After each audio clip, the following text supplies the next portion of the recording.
Now, Dr. Jerry Walls teaches a new version of hell, a hell that really surfaced and caught on about 100 years ago. I think Dr. C.S. Lewis, I think, was the one who really catapulted this teaching into mainstream evangelicalism, and it is caught on in the Roman Catholic Church too.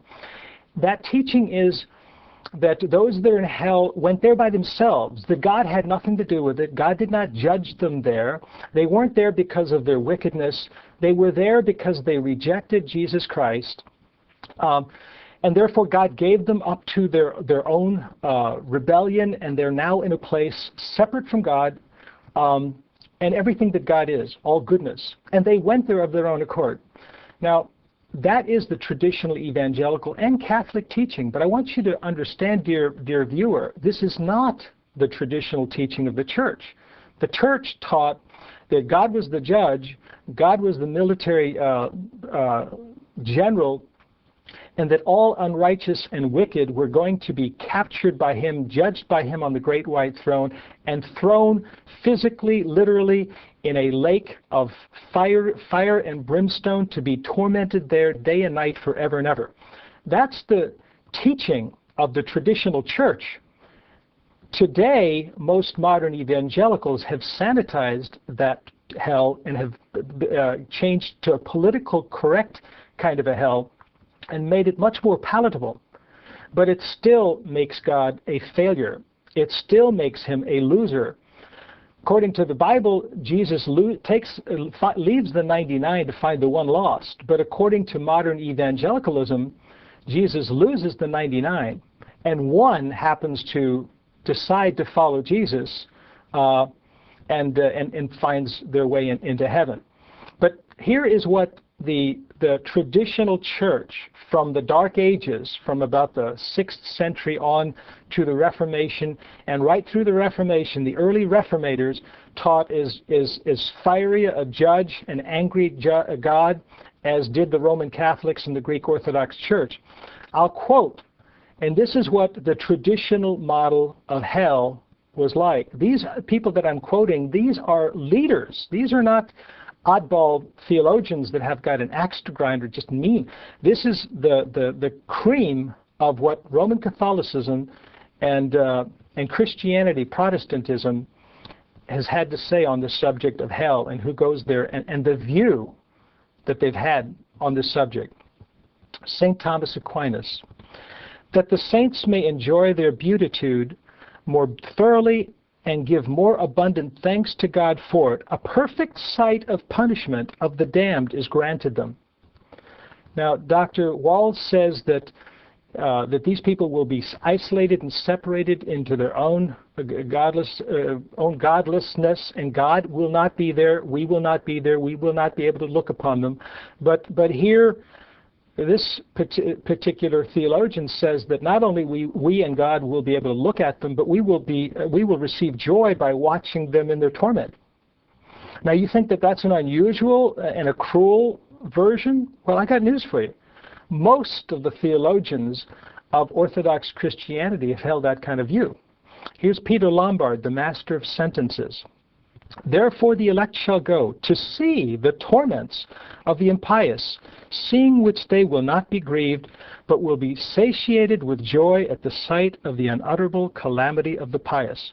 Now, dear Christian, you may not believe this, and you may find this very harsh, but I want you to know those are the roots of traditional Christianity. These are the people that have perpetuated the teaching of hell and brought it into the 20th century. Martin Luther, when asked whether the blessed will be saddened by seeing their nearest and dearest tortured, answers, not in the least. If you notice here, these people are being tortured, they're being damned, they're being punished, they are being sent there by God. And God is not away from them.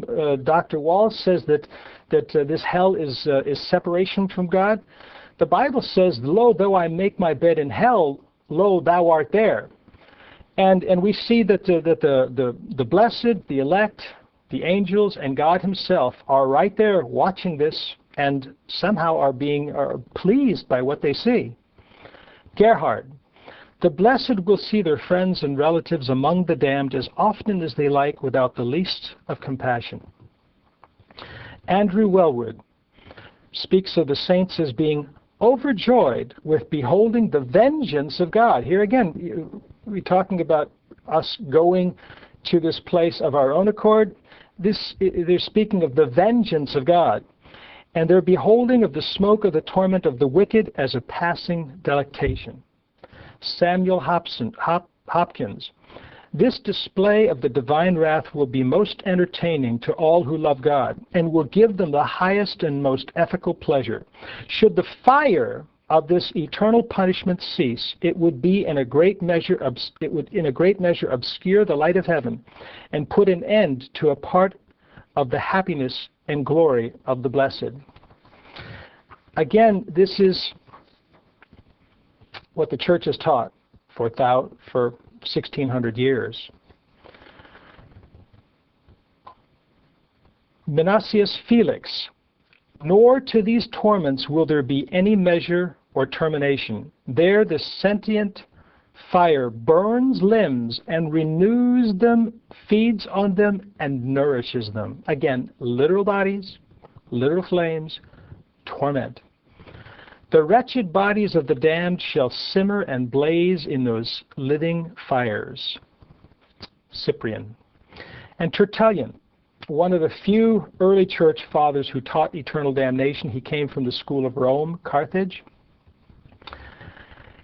At the greatest of all spectacles, that last and eternal judgment, how shall I admire, how laugh, how rejoice, how exult, and when I behold so many proud monarchs groaning in the lowest abyss of darkness, so many magistrates liquefying in fiercer flames than they ever kindled against the Christians, so many sages, philosophers blushing in red-hot fires with their deluded pupils, so many tragedians more tuneful in the expression of their own sufferings, so many dancers tripping more nimbly from anguish than ever before from applause.